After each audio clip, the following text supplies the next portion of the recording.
Southwest Fire Academy was established in 2015 as a response to the recognized need for quality, safe, and affordable fire and rescue training in Ontario.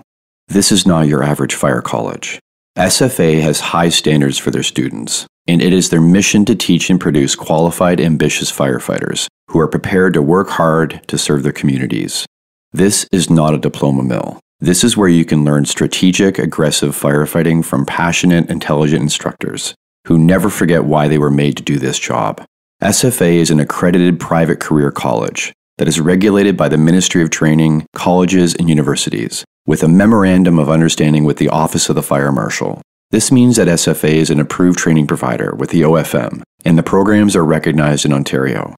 Check out the pre-service and expanding selection of course offerings at southwestfireacademy.com.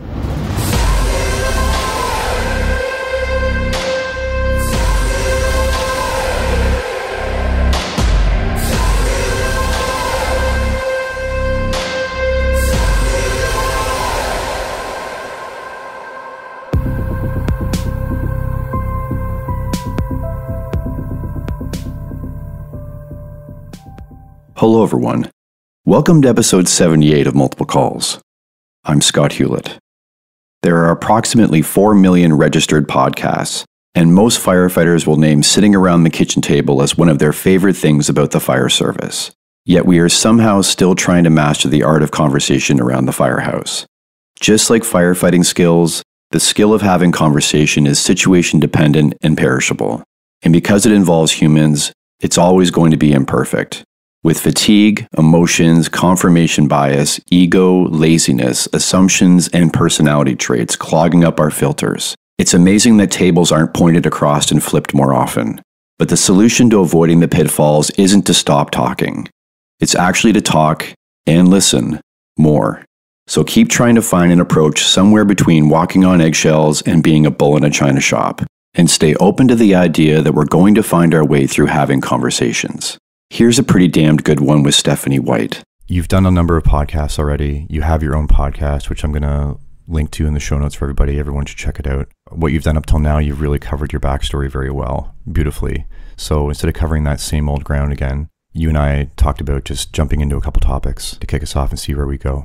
And what you offered up to talk about first was how we've perhaps lost the ability to have open and vulnerable or honest conversations, difficult conversations around the firehouse because we've got to a place where we're afraid of what we're going to say might offend people and how that might be then pulling us apart and maybe damaging or inhibiting our culture. Why don't we start there? I think I started to notice this probably about a decade ago where people really just stopped having conversations with each other when they were offended. And there are always going to be a myriad of reasons. There's going to be fear of being ostracized by a crew, fear of maybe somebody has just that kind of more people-pleasing personality. They don't want to be the bad guy. They don't want to hurt anyone's feelings. Not knowing how to if you're a younger person, or knowing that you're maybe a more abrasive personality who doesn't know how to put things into words constructively. Whatever it is, people have wandered away from the art of sitting around the kitchen table and being a little brutal with each other and saying, hey, that was really offensive. Like, don't make that joke in front of me again. Like, you can say it when I leave the room, but that hits home for whatever reason, or, hey, I just don't think that was an appropriate thing to say. We have lost the ability to do that simple human skill. And it's something we, oddly enough, I think can practice outside of the firehouse. But once people sit down at a kitchen table, it's something I've seen it go really to a wayside. And I think part of it, I mean, a huge part of it is cultural, right? I had a captain probably back in 07, 08, who told me, listen, you guys can go out on the back ramp and you can figure it out. And if you can't figure it out amongst yourselves, you're going to get locked in that office right there with me, and the three of us are going to figure it out, but it stays in this firehouse and we figure it out because we're a family. And that was the expectation that was put on us, was you live together for 24 hours, you run calls together for 24 hours, you're going to figure this out like it's your darn sibling for 24 hours. And it gave us the freedom to know we can say whatever we want to each other. There's a mediator at the end of the hall in the end if we need it, but we're allowed to say what we need to say to be able to get to our point and to find either that common ground or that uncommon ground, but there's still respect there. And I think that freedom has also not been taught to officers as of late. I think that's half the battle right there.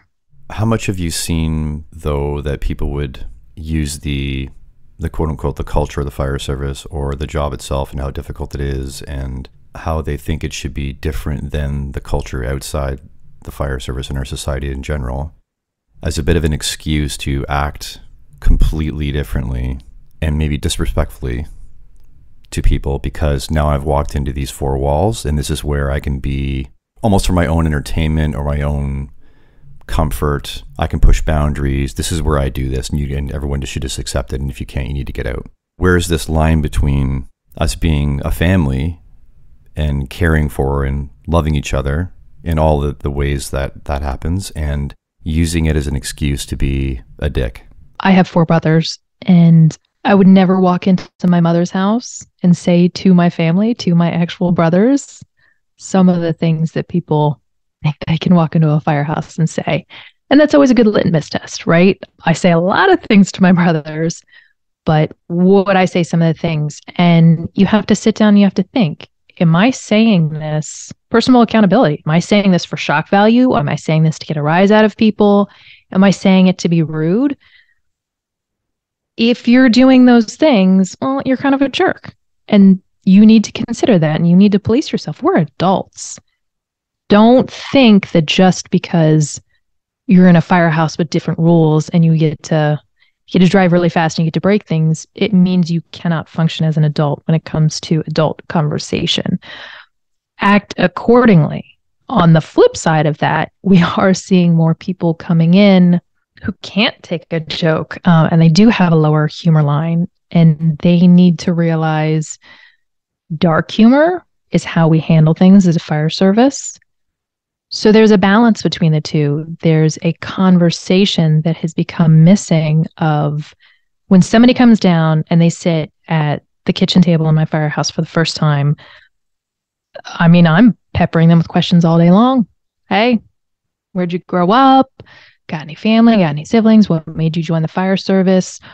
When you do that, when you learn your people when they come through the door, even if they're just a detail for the day, I'm not as obnoxious if they're just a detail, but learning the people who are serving on your crew for the day is also going to help you know what jokes are appropriate and not. If you're worried about I know I'm not a jerk, but maybe I'll say something that might offend somebody. If you're thinking that and you learn their background, okay, so this person is super, super religious, maybe no priest jokes today.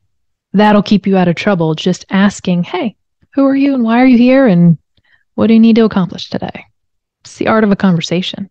So this is really about both sides learning how to have a proper dialogue. So the old school, quote unquote, can't use all the cliches to just, this is the way it is and you're going to be the one that adapts and I don't have to change.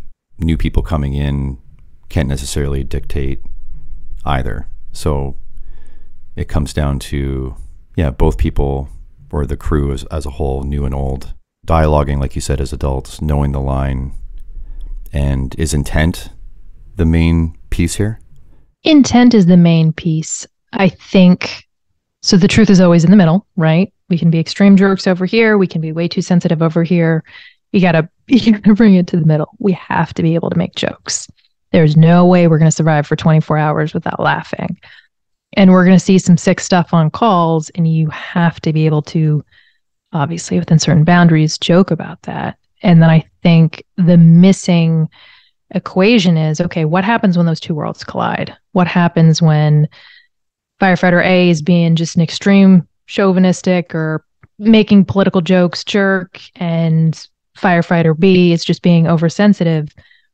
Well, then where does the rest of the crew fit in with that? You will see a kitchen table empty so quickly when you see two people start to have a heated conversation. instead of people sitting around and thinking, okay, this is my lifeline for the rest of the day. These two people about to take each other's heads off. Where do I fit into this equation of being an adult and saying, time out, stop, listen, we're all here today, so we're all going to figure this out. We often leave those two people to duke it out, and then stuff goes wrong on calls because those two people now aren't talking, versus firefighter C saying, you can either get along and you can figure it out, you can have a conversation to be mature, or you can just stop right now, not talk to each other, but realize that you have a job to do today. Maybe you'll never see each other again if you're just a detail here, or if you're both assigned here, we'll figure it out next day. But we've lost that ability to say, this is not acceptable to not be adults because the job we do will suffer. It's so amazing how many times I've seen that not happen in a firehouse. And for some reason, in everyone's mind, it's acceptable for everybody to just go on a call and two people to not talk. That's unacceptable. We're in the business of somebody's worst day or saving a life. We can't have a quarter of the crew shut down in the corner, not being the best teammates they can be. And where does this fit in for being able to talk about things professionally without taking things personally? So talking about the job specifically, so constructive criticism specifically about the job. And I find personally, I've noticed both sides of the spectrum we've just discussed have a hard time doing that. If you want to use a stereotypical, again, the old school, I did a reel recently about you don't get to say, if you can't take a joke, then you don't deserve to be in the fire service, but then turn around and talk out of the other side of your mouth and say, I shouldn't be criticized about my fitness or my performance, right? You get a free pass to dictate how other people should be able to take it, but you can't take it yourself, even when it comes to talking about things like performance on the job. And then the other side of the coin would be, or the other end of the spectrum would be people taking professional criticism as harassment or bullying. There's your two extremes again, and then being able to talk about things professionally without taking it personally. What are your thoughts on that? I think one of the hardest things about getting older in my career has been how much tongue biting I have had to do recently, because I've gone to criticize or correct something and I've really had to pull myself back and say, what was wrong with what they did? Why was it wrong? Okay, it's not just how you would do it, but it's fine what they did. It's just not how you were trained, how you would do it. I'm finding myself fighting that more and more and more as I get older and grumpier, per se. And I think that is definitely one end of the extreme of, hey, listen, I'm going to yell at you because this isn't how I was taught. We can't be doing that because we have a whole different generation who grew up with a whole different set of skills, whole different way of doing things. And by the way, if we don't do things a different way or try things a different way, we're never going to discover new things. So why are we putting forth that constructive criticism or not constructive criticism in the first place? What's the why behind it? And you cannot just yell to yell. So I have kids, and there's a certain set of discipline for anything that is a safety hazard for them versus just bad behavior. The safety hazard discipline is kind of the highest level because this is a lesson I need you to never forget. I need you to not get hurt. And it's the same thing when we're doing constructive criticism with people. Safety, anything that's going to get us killed, I might have to raise my tone. You might not like how I'm going to say it because I want this to be permanently embedded in your mind, but I need to do so constructively. Over here, firefighter B, you are in a business that can absolutely kill you. You do not get to be offended when I say, hey, the way you did that can get us all hurt. I will say that if you can't take that criticism, then this probably isn't the job performance for you, because I need you to learn how to grow and how to adapt and how to not get us all killed because you can't relearn something. It's so cliche, but everything really is bring it in midline. You have to readjust your way of thinking and learn if you did something wrong. This is not the job for those unwilling to learn and to feel that any kind of criticism is a personal attack. It's not a personal attack. It's personal growth. Figure it out. Be an adult, but you cannot be offended by it. That is a rule that will never change, because we will always be in the business where we could possibly die, or the patient or the victim could possibly die.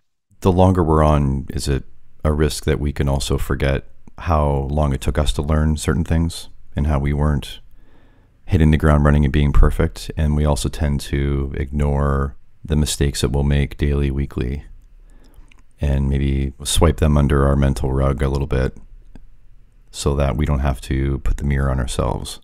If we're able to be honest about that might also meter the level or the amount of criticism that we would be handing down to people that we're trying to bring up in the service. I have to sit back weekly and remember what a god-awful probie I was, because the way I'm viewing mistakes when I see them happen, it's somehow we forget we made all those mistakes. And you're right, it's a trap we all fall into. And I think we would criticize way less if we sat down and had a realistic talk with ourselves of, well, you were pretty horrible when you came in and you had to learn all these lessons, and then you got to your middle career where you were learning things and doing really well. And then sometimes we creep into our older career and we know everything and we think we know everything, and we stop growing, and we feel free to criticize those who were where we were once upon a time. So it's always going to be this constant, where was I? How long did it take me to get where I am? By the way, am I still going somewhere, or am I sitting still? And if you have that conversation with yourself, I promise you'll do a lot less criticizing. And you also mentioned having kids. Is that sometimes a trap we can fall into, where we perceive rookies as children? Even though they're young in the fire service because they just started, they're not children, right? So again, okay, let's talk about these two ends of the spectrum. So we're the adults, they're the children. That's one end of the spectrum, right? And the other end of the spectrum would be people coming in and not owning that they're adults and having maybe the excuse of, maybe they put themselves in that role of being the child. Again, we're all professionals, we're all adults at this stage. You're getting on to this job at the earliest in your early 20s, maybe still in some places 18, 19, but you're creeping into adulthood at that moment. So how does that trip us up to this whole adult-child layer that can be put on it when that's actually not the dynamic? So we hire at 18, 19. So our last two rookies have come in at 18, 19, and it has been an absolute trap that I have fallen into of, you're just a kid, you're a child. It's been a struggle to look at these perfectly capable adults on calls and think, I'm not going to trust you with that. When in reality, that's the age I came in. Just because I'm older now doesn't mean that I was any less capable at that age. I think it's very easy to look at age and be dismissive the older we get. At the end of the day, that's not right. And that's not fair. We all came in at a certain age, and some of us, like myself, came in younger. And you're still developing your adult skills and your social skills. How much cooler would it be if, instead of criticizing me and treating me like a kid, you recognize that I'm still socially developing and you guide me and you mentor me? Where would I end up as a firefighter if you chose to mentor me instead of criticize me? I guarantee I'm going to get way stronger, way faster. And the end product in 20 years, you want me to end up like you? Well, I just might end up like you if you mentor me instead of crap on me. And that's something that we constantly fail to do, is we want people to be like us. Well, then train them like you. Be kind to them so they turn out like you. Guide them like you.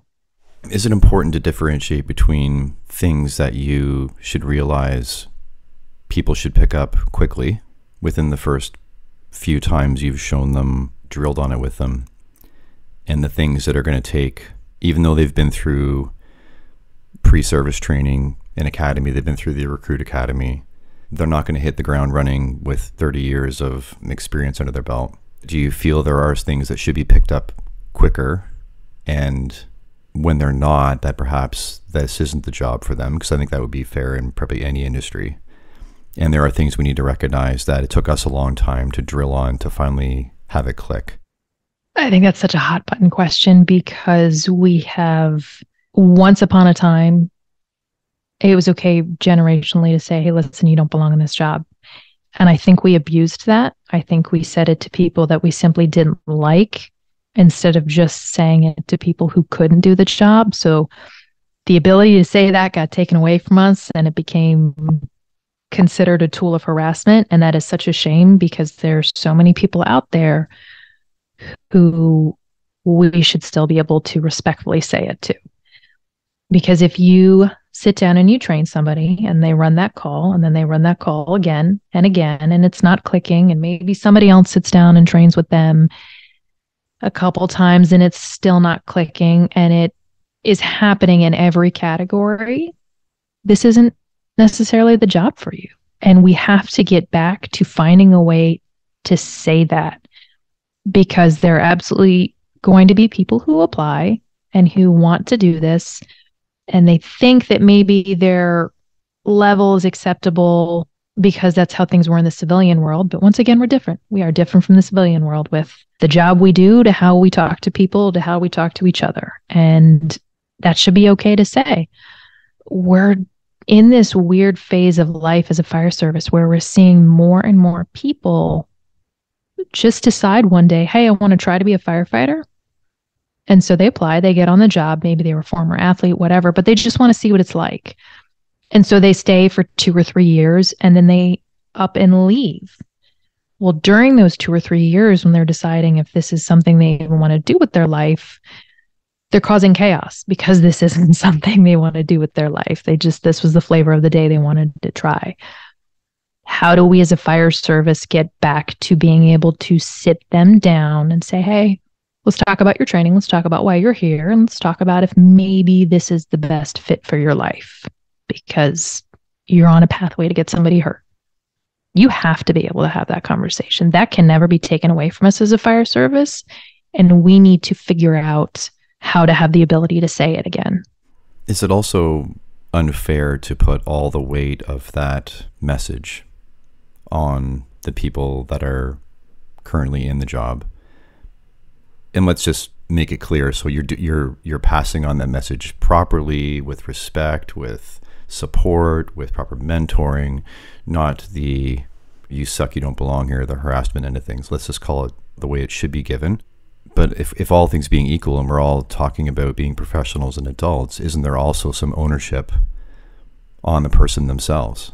How are they not having the realization? How are they not taking ownership and accountability for realizing that this may be something you really want, but it's not for you, right? And just because you want something doesn't mean you get to have it. So that's a hard pill to swallow, to really, really want to be something or to do something, and then to get into it and realize that the drive is there, the motivation's there. But I think I've said before, like I may want to be a fighter pilot or a surgeon, but if I'm not meant to do that, if I'm not good at it, it doesn't matter what I want. It's like, can I do the job or can I not? Am I capable? Am I competent? So isn't there also an equal ownership on the people themselves to have this understanding that I get that you have this, and this may be your dream job, but you should also accept what reality is, and maybe there's something else you can do. And this doesn't make them a bad person. They could be lovely people, but it's just not the job. Again, if I went into a job that was not for me and I just couldn't grasp it, it doesn't make me a bad person. It just means that job's not for me.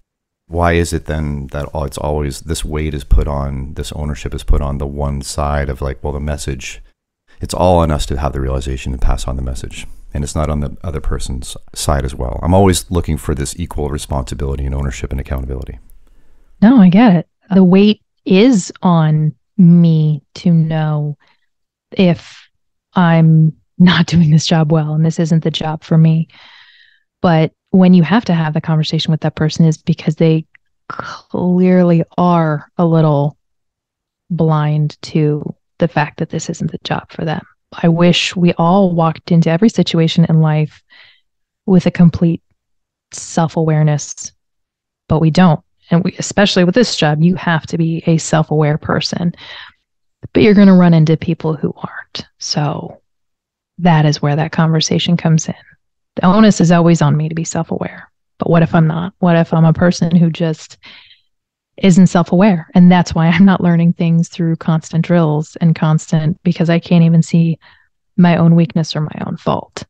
Do you find that people that aren't self-aware, or with a department, that if the department struggles with having to pass the message on properly, that then people just tend to get moved around? Have you seen that in your comings and goings and different departments interactions? That's all across the world, not just here. Well, there's always the piece of, we have to understand if it's people dynamics, right? So maybe you just have oil and water, and there's always that piece about trying to build crews that click. And having a crew that really clicks, I think you and I could agree that it makes the good job great. That's what makes the good job great. The job is good no matter where you go and who you're doing it with. But to make it great, if that whole crew clicks, that's when it's like a special thing. Perhaps we should be able to accept that we may land in crews or in seasons of our career where it's not that, and there are just people you work with, right? And you can have respect and for each other and appreciation of each other and do your job and go home. When there's friction and people just aren't going to get along because you put enough people together in any industry, they're not going to get along. Sometimes you just need to move people around because you're just trying to find that shuffle where people can live and work together. It's not a functional capability performance thing. What I'm driving at here is that's different than a person that can't perform the job thing, getting shuffled around. That's not a people dynamics, friction, attitude, perspective. That's just a person that doesn't fit. I think it's very often put on the crew when they get shipped out. Well, that crew just didn't accept them and just didn't understand them, and they're probably great. We should give them a clean slate. But there are people that they get moved the second, the third, the fourth, the fifth time, and then all of a sudden crews are like realizing, oh, that first crew that had problems, it wasn't about the crew, it was about the person. Does that make sense? It makes total sense. We've all seen it, but something I've begun to notice lately, because I did see this happen to somebody, and I've never understood why that person has been moved a couple times recently, because I know their capabilities. I get along with them very well. We have mutual respect for each other. So I thought it was odd. So in talking to their last officer, talking about why they were getting moved, well, I had a list of firefighters on my shift. One person needed to get moved, and this person just didn't seem like they were ever going to want to promote up or do any kind of specialty school. So that's why they got moved, is because they didn't seem like they had any motivation other than to run calls and to be at the firehouse every day. And I thought, well, geez, isn't that what we're here for? I don't want to go to a specialty school or be promoted. You're telling me that that's your reason for moving them is, well, you want a firefighter who wants more than to ride the back step? That blew me away. And then the next line of questioning was, well, did you talk to them and did you ask why? And the answer was no. It is always a case-by-case basis when somebody gets moved around, because if you sit down and you talk to some people, it will surprise you what people's perception of them is and why. And I think a long time ago when people got moved around, it was they were a problem child and they simply could not get along or could not learn or were not doing well with the job. And it was always, well, we can't fire them, so we're just going to try again, Control-Delete. We're going to do a restart. Now I think we are way more at the mercy of the new aura of the fire service. Is you don't necessarily need to talk to people. And I hate that for people, because it means you can get moved simply because somebody has a perception of you. And that's not fair. And that's something we can't allow. We've swung the other way with why we're moving some people. And so unfortunately, the onus will always be on the new crew. Know your person when they come through the door, sit down, have conversations, try to figure them out. If they're quiet, okay, be respectful of their space, but you still got to figure out who they are as a human being if you want to operate side by side with them. And that applies for that new person coming in. Do you run with the truck engine rescue? Is that the layout of your your staffing of your trucks, or are you sort of jack of all trades, so to speak, where you get bumped around, you could be on a truck, you could be on an engine, your engine, depending on which number you show up on the scene, is sort of dictated what your job is? Or are you specific task, specific role? If you're backed up on a truck, you have a specific role. Or are you spread thin with having to master a number of things? What's your setup? So if you're at a house that has a specialty piece like a truck or a squad, you get trained to be on those. You have to turn, just like your medic intern, you got to get turned over to be on one of those pieces. And then when you show up on the scene of a fire, scene of a car wreck or whatever, you do have a specific role. So any house around here that has a truck or a rescue is going to have an engine too. If I'm a nozzle firefighter on an engine, like I think there's some departments where that's your job. Like you're the nozzle firefighter on the engine. You have that one role to master, and there's a limited number of jobs and expectations of you. Or if you're the back step on a truck, there's specific jobs. And then you have an engineer, that's all they do. Whereas where I'm at, you have to be signed off, obviously, to drive, and signed off to be on the area or on the truck. We call them aerials. But all our aerials have water on, they all have hoses on, they're all multi-use trucks. So do the rescues, they're squads. Where I'm at, we call them pumpers and aerials. I'm always skipping over my words because I'm trying to get the terminology proper so everyone understands. We call our engines pumpers, we call our trucks... All that Canadian terminology. Yeah, we call our trucks aerials, we call our rescue squads, but they all have water on them, they all have hose, they all have some ladders. Point being, you have to master a lot of things because you could be on the engine one day, on hydrant, and then you're on the aerial the next day, and then you're on the squad the next day. You have to master a lot of things to be functional. Whereas if there's a setup where you are in the department and you are the back step on the truck and that is your only role and you have a specific job at every fire you go to, that's what I'm trying to drive at, is that the way you're set up, or are you bumped around and have a lot of things to master to be a firefighter in your department? So you have a lot of things to master. Our engineers/drivers and our officers, they are your functional staffing. They're always going to be in the front of that rig.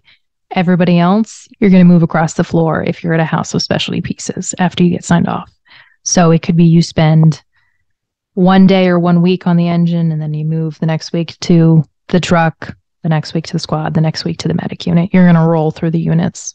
So you have a lot to learn. What are your thoughts on that being something that may make it difficult for people to be quote unquote good at the job?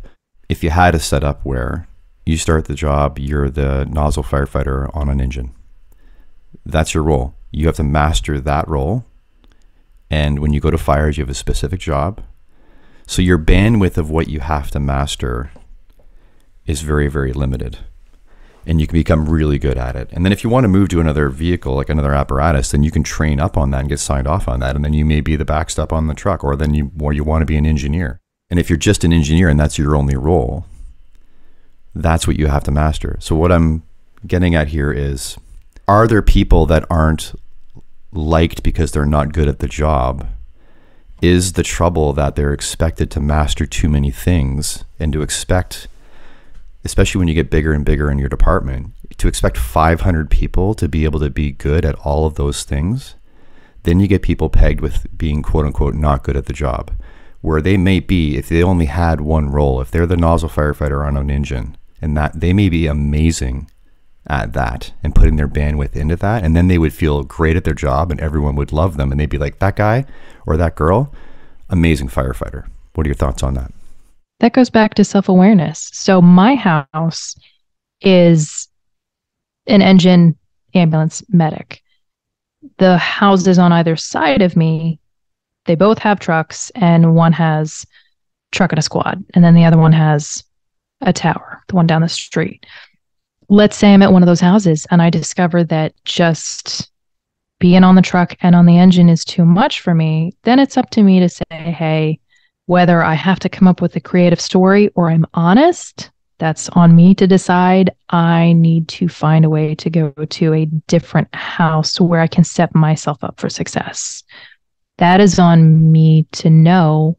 And then flip side, officers, watch out for your people, not just officers, everybody. Watch out for your people. If you notice that maybe this person has mastered the skills of an engine, but the truck just seems to be too much. They're not clicking. Also, hey, I know they just had a new baby, or they're going through a divorce, or maybe nothing's going on.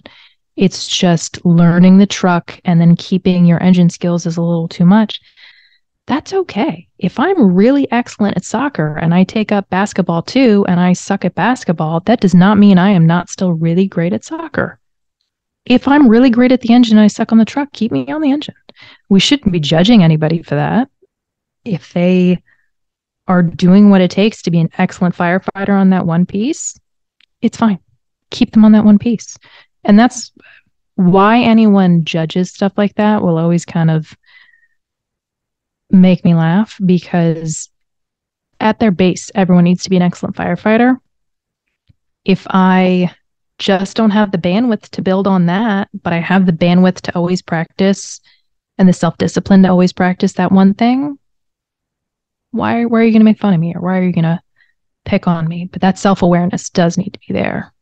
And then a question I have is, are we beginning to see more and more people who maybe put the onus of training back on the people who are supposed to be training them?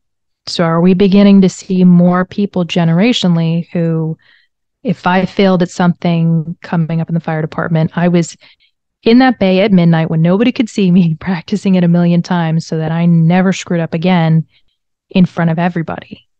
And has that skill been lost a little bit generationally? Or was that skill there in the first place because of the embarrassment factor? And have we taken away too much of that embarrassment factor and become maybe just a tad bit too kind or gentler, that now I'm kind of hearing, you didn't train me to do that, instead of, I don't know that. The way the language is being said has changed. So which came first with that, the chicken or the egg? Yeah, from both sides. You have to realize if they were offered the training, if they were given the support, if they did have opportunity, before you criticize. And on the other end of the spectrum, I guess you also need to speak up if you're having difficulties with things. It's also difficult for people that are new to know what they don't know. I think it's common with crews to say to brand new people, well, let us know whatever you want to train on, we'll do it. Right. And then they just wash their hands of it and they expect the rookie to come to them and tell them. But if you don't know what you don't know, how are you supposed to ask for what you don't know? Right? Is that the mentoring piece where it's incumbent on the crew that's there to understand what the rookie should know? And they should be the ones coming to them and say, we're working on this today. And then we're working on this today. And once you've been through the things, then between you and them, they would be able to figure out where they want to spend more time. But until they know what the things are, I can't come to you and ask you for help with something that I don't know that I should know. Just like with conversations, knowing what the rules are for a conversation, which is, rules for a conversation are, why are you saying what it is you're saying? What's your intention behind it? Are you being cruel? Are you being kind? Are you saying this to somebody you know that if you say it and it lands the wrong way, they feel comfortable confronting you and having a conversation? Those are kind of rules for an effective conversation. Same thing with training a probie. There need to be clear and concise. Here's your checklist. Here's what you need to know. And that way the onus is on them of, well, listen, this thing I can practice after I'm shown by myself over and over and over if I'm struggling with it. Everything in a firehouse, we are children. We're all adults, but we really are the children of the world. I don't mean that in a hippy-dippy way. I mean, we act like children. And I think so many issues in the fire service could be resolved if we just had a checklist in front of us. All right. Don't say this kind of stupid thing. Know that this is what happens on first day. Know that this is how a CPR gets run. I think it's such a fine line between micromanaging and knowing where the lines are that we're supposed to at least be semi on. We might go over one way or another, but at least know where the lines are. I think we would function better as a fire service. Because at least when I'm jumping way over that line, at least I know there's a line there. Yeah, is that the problem that we think, well, unless we're allowed to act like children, this job isn't fun? If we're expected to act like adults, then the job's not fun. That's language and perspective. I think those aren't even the same thing. Like you're an adult and you're out in the world and you don't know how to have fun as an adult and still be respectful of people. You don't grasp that. Again, are these cliche sort of cultural things that are in our mind that stories we tell ourselves as excuses to just be the way we want to be? Is it about ego? You brought the E word into the conversation.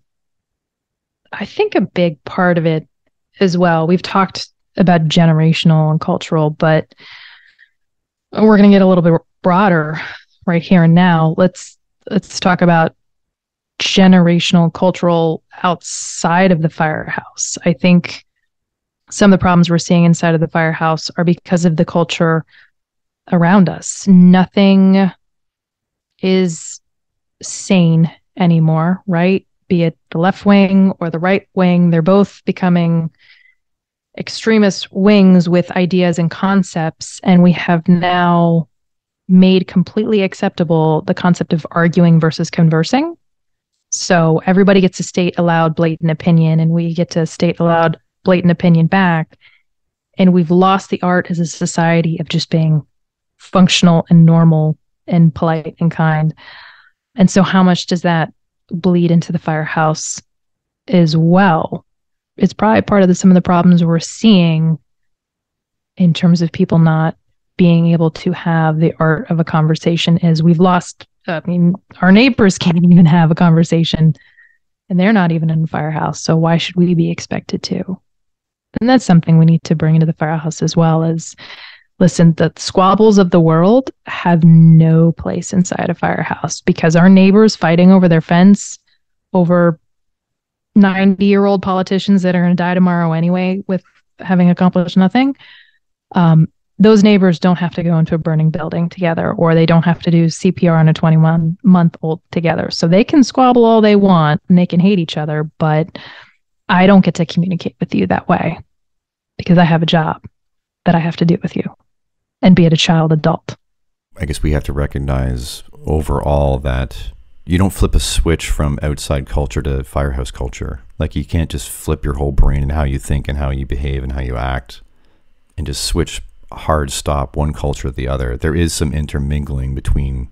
The firehouse is a representation. Any job is a representation of the culture at large. But there will be unique things about that industry, whatever that is. I'm sure there's a culture amongst arborists and there's a culture amongst pilots, but they are all still representations of the same people that are in the culture when they get in their cars and they leave. So is that where it gets messy, right? We would expect when you're in here, hard stop, new culture, and then you leave and you're switching back to that culture and those norms and values. Or do we need to recognize that we're dealing with, and it's gray, we're dealing with an intermixing, right? It's not an oil and water thing. Well, we're going to bleed into mental health a little with that concept because we're always told, leave it at the door. Well, the attitude you have with your neighbors, you don't leave that at the door. You bring that in and that's how you treat your shift mates, just like you just said. And it's the same thing with going out the door. We're not leaving the firehouse. It just doesn't magically wash off with us between the door and the car.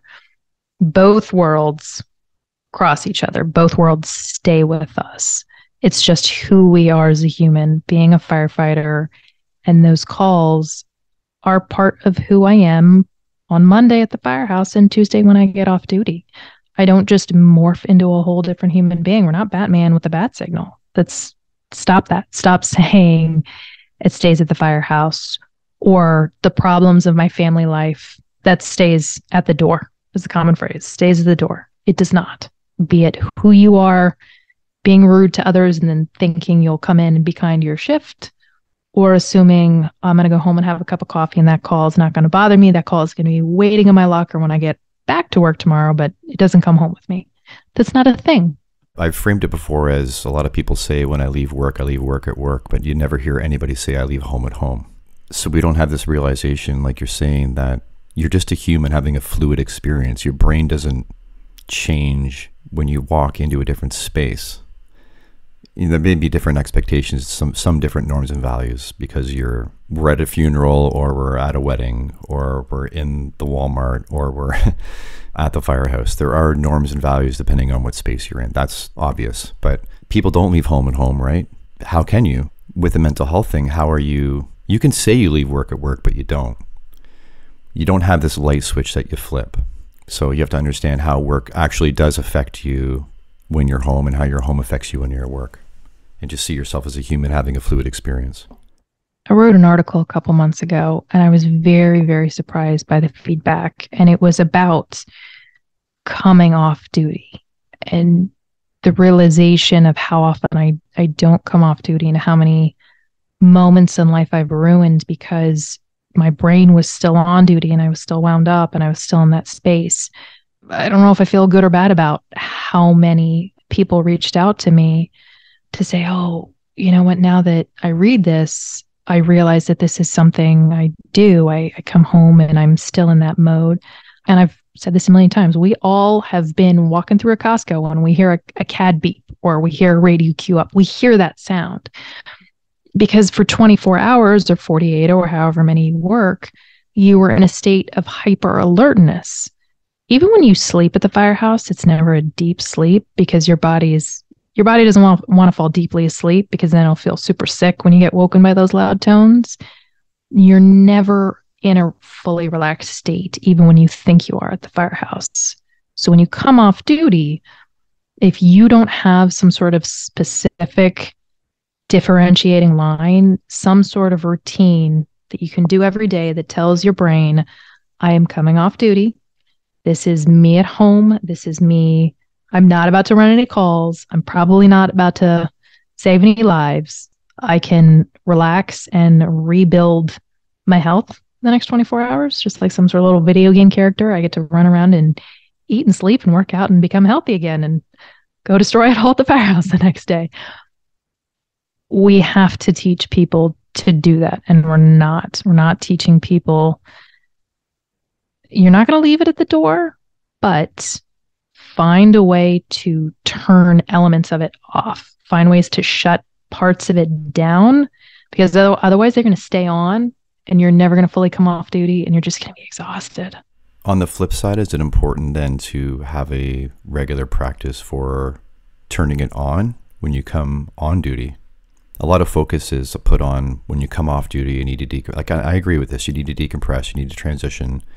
Again, you're having a fluid experience, so you have experienced some things. Your brain is where it's at. You do need to realize that your day is changing. Your experiences, the people around you are going to be changing. And you can't necessarily leave it all behind, so you need to be aware of that. But what about the flip side? What about leaving your home life and coming on duty? Should people be having a practice to transition, to be able to switch themselves on, to be honest about the expectations and how they're supposed to perform?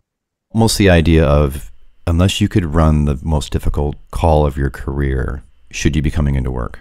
I think it's common for us to have this idea that, well, I'll just go into work. I'm not at my best, but I'll go in and the shift will be fine.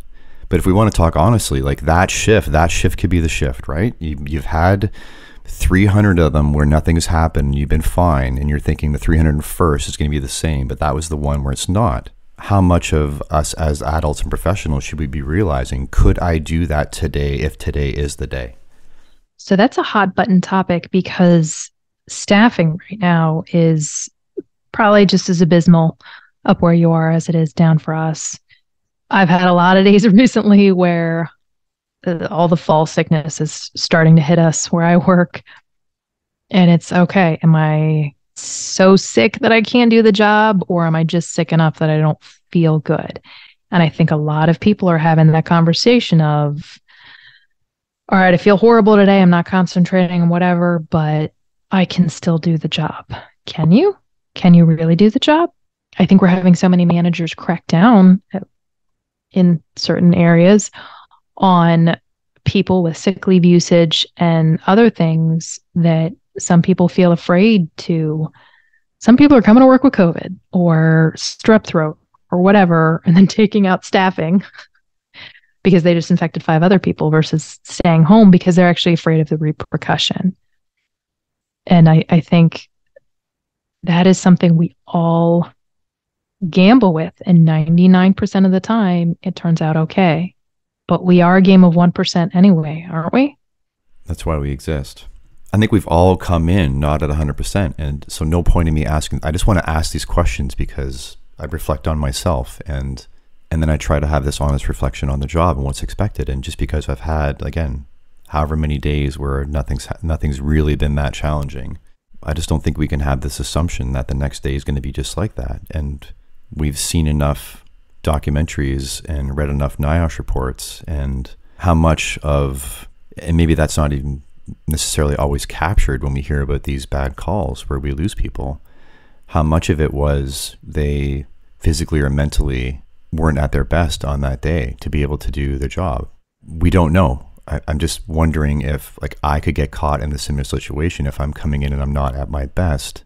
I guess what I'm trying to ask is it unfair or unrealistic to expect that because 7-8 times a month or however your shift runs, is it completely unfair to expect everybody to come in at their best every time?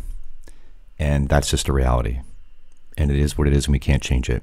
That is reality. We work 10 days a month, and I guarantee that not everybody those 10 days a month is going to come in ready, mentally ready. And so that is the onus is on you to sit down and say, okay, I know that something is off today. I know I'm not 100%, and then categorize it. Why am I not 100%? Is it what's going on at home? Mental health?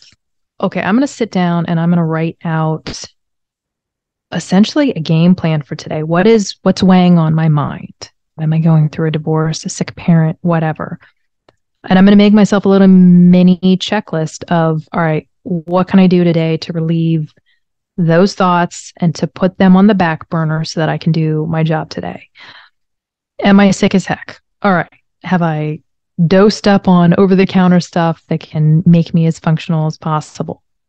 If we're going to come into work, if you're going to make that decision, then the responsibility is on you to find a game plan to become 99 to 100% or as close to it as you can get. I will say this, I would much rather you stay at home and not give me the mange, or I would much rather, if you are going through something, stay at home and take care of your brain. I will not be upset if you do not show up, if there's a chance that you are going to get me injured or make my job so much harder on a call because you know you can't be there today. So it's between one of those two. If you're going to come in, okay, come in, but have a plan to get to 100%. We do need to talk more about if you're going to do that, okay, but that's an adult decision and you're going to figure out how to be an adult about it. You're going to figure out how to not let me down and how to perform. And that's a conversation. You got to grab a cup of coffee, sit on the front bumper and figure your life out for that day. Or are we also going to just play devil's advocate on everything? Are we also going to maybe put, that's what I love to do.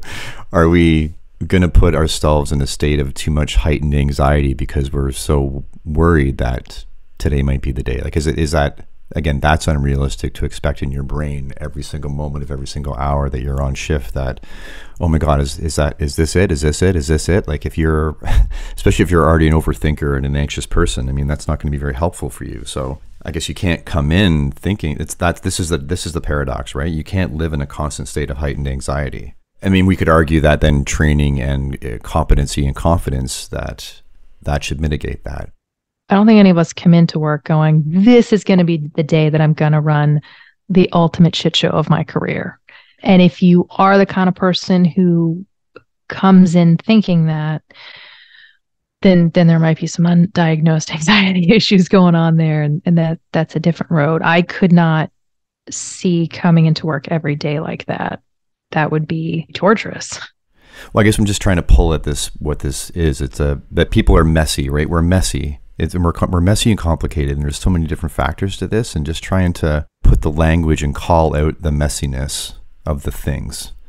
And I guess my hope is if we do that, then maybe we have a better perspective on ourselves and each other, and maybe that will help solve a number of the issues that we're facing.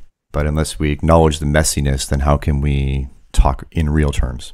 So you just nailed it when you said we're all messy. We're all messy and chaotic. And I'm going to go through different phases of life and be in a different phase of life than somebody else, but we're all going to go through it. We are all going to go through something at some point in our career. Loss of a spouse, loss of a parent, financial difficulties, mental health, medical health, all these things. At some point, somebody on your shift is going to be dealing with something. And the key word, two keywords, messiness and grace. And it's, I at some point will be going through this. How do I want those around me to address me, guide me, help me? Well, I don't know what's going on in this person across me's life. A, I should try to know my people to find that out. But B, if I'm not going to do that, then I should plan on addressing absolutely everybody like their life is potentially messy and address them with kindness. Didn't say kid gloves. Did not say kid gloves. Didn't say pander to people, with kindness. And there's a big difference. And everything that we've covered throughout this entire conversation, you've wrapped up beautifully with that word, messy. I mean, that is what all of us are. So when you walk into the firehouse, plan on everybody's life being a stage of mess that you don't know about and address them as such. Looking back on your career up till now, have you found that regardless of the messiness that's been going on in your life, so there are going to be days where it's so, and I've had these even recently, where it's so messy that you realize you can't be at work. That's self-awareness, right? There's my brain is so full right now. It's so overwhelming that functioning at work wouldn't be, if I'm called upon, would not be possible. So it's not good to go in. That's completely fair. But have you found that despite the messiness that's going on with you through different phases, that there has been times where the job is the simple thing that you know the structure of, the foundations of, the expectations of, where it's actually helped you, where it's been good to be in?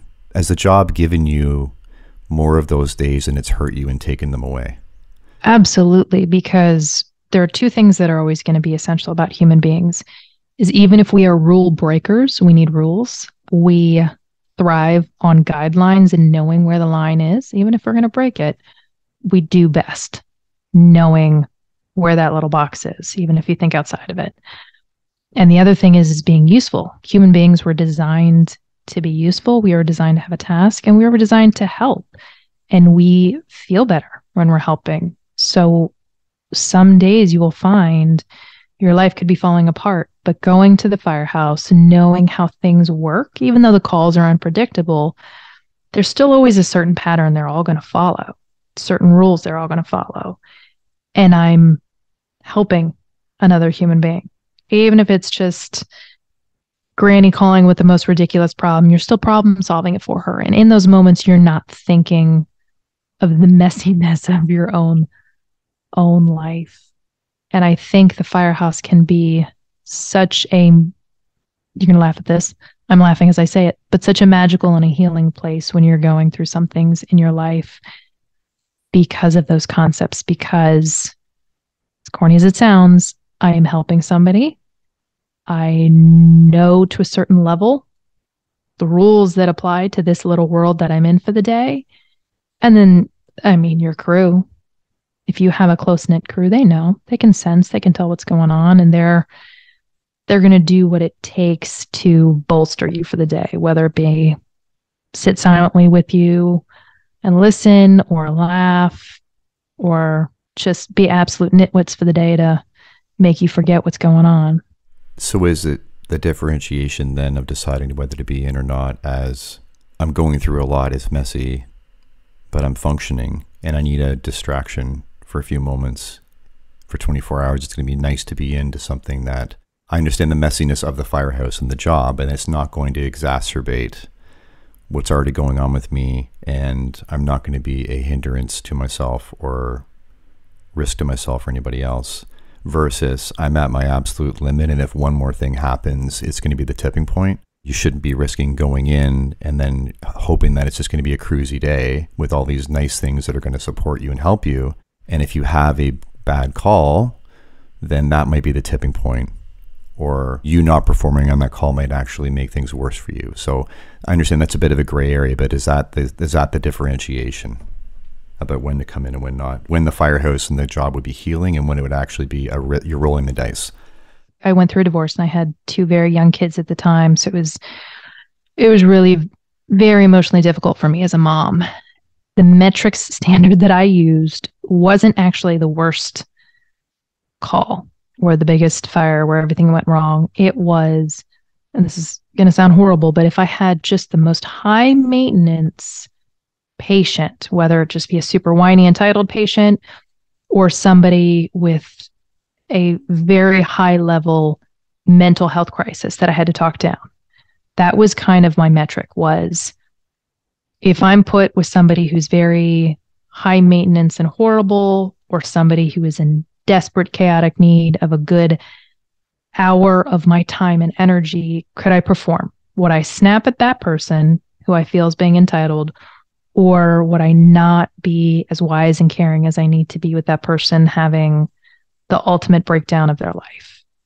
That was my standard, was do I have the time and tolerance within me, or am I just too much in my own space and my own problem to have that to give to somebody else for the day? And if the answer was no, I stayed in, because if I don't have that kind of energy to do those things, then I'm not going to have the energy to focus, because it's not even a matter of physically performing. Most of us can physically pull it out. But if I can't focus on those two, then I'm not going to be able to focus. My mind's going to be too chaotic for that great event.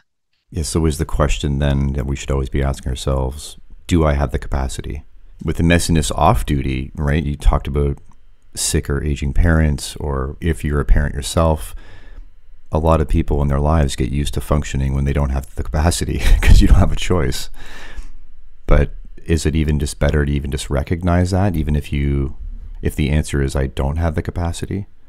At least we'd have perhaps we would have the choice. I hope we'd always have the choice to say I don't with work and not be there. However, you've touched on the fact that sometimes you just have to be there whether you have the capacity or not. But is the question to yourself then, do I have the capacity? Is that a good question to ask yourself daily on and off duty? What's my capacity right now? If I'm asking myself that daily, then I need to be doing something about it. If I ask myself on Monday, do I have the capacity? And then I find myself asking that again the next shift. What am I doing as a responsible firefighter to say, okay, this is now the second time in a week I've asked this question. I need to be doing something about it. It's one thing if it happens every now and then, but if it becomes a pattern, I have a responsibility to myself and those around me to mitigate that pattern. Be it, okay, I need to actively seek time off, or I need to go talk to somebody, be it the bestie over a beer, or maybe a peer coordinator, or even a psychiatrist. But if I'm asking myself that more than once in a week, the answer is no. If I'm asking it twice in a row, the answer is no. And that is where it falls upon us. If my ankle is sore on Monday and I can't go for a run, and my ankle is still sore a couple of days later, well, then maybe I should go figure out if I freaking sprained the thing or broke something or whatever. Why would I not do the same with my brain? So looking back over the breadth of your career, and I'm sure this has changed over different phases of your life, but what has given you the capacity? I would say those who have stepped up. Some people turn to health and sports and hobbies outside. I've always had those things before going into the fire service. So the thing that was new and that really helped and gave me energy was having bad things happen in my career and having coworkers step up and watching them challenge those who weren't doing the right thing. And somebody recently said, with everything you've been through in your career, what would you do differently? And I said, absolutely nothing, because I got to see some really amazing, cool people display so much character and define what it means to be a firefighter by stepping up in unpopular situations that could harm their career and doing the right thing. And I think that has always given me, there's a saying out there, forever in the red, which means we live forever in the debt of those who have gone before us and the things they have done for us. And so I think that's always given me the capacity and the drive to keep going forward and doing the right thing, because somebody did that for me. And that's a beautiful way to put it. I love it. I have smart thoughts every now and then.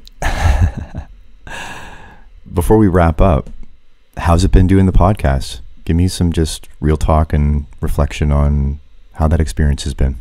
So the social media side of it has been funny because everybody thinks I'm a boy, which has been really interesting when anyone messages me.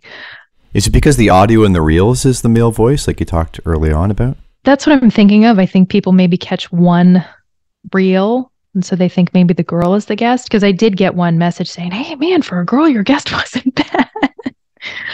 But as the host, I work for a large department, but it's still, after having been there for 18 years, you get to meet a lot of people and know a lot of people and kind of the personalities and players.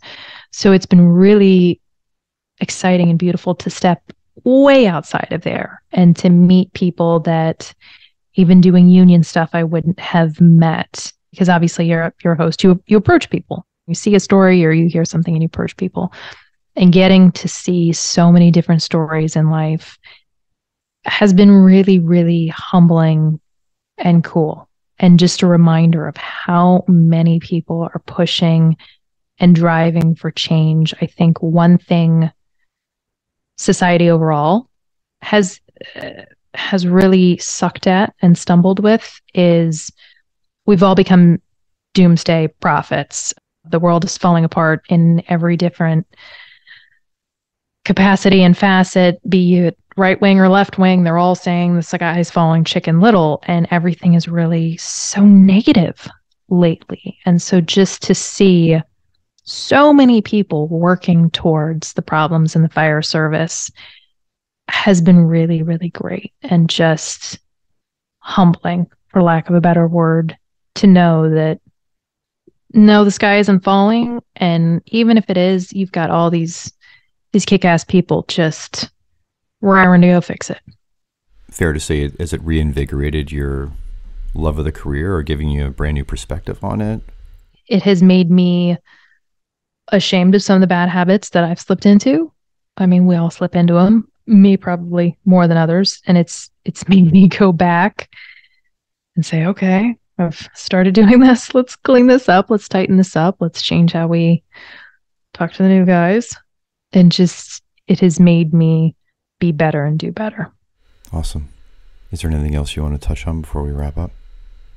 I think we covered a lot. Well, I appreciate you taking the time to talk to me. No, thanks for having me, Scott.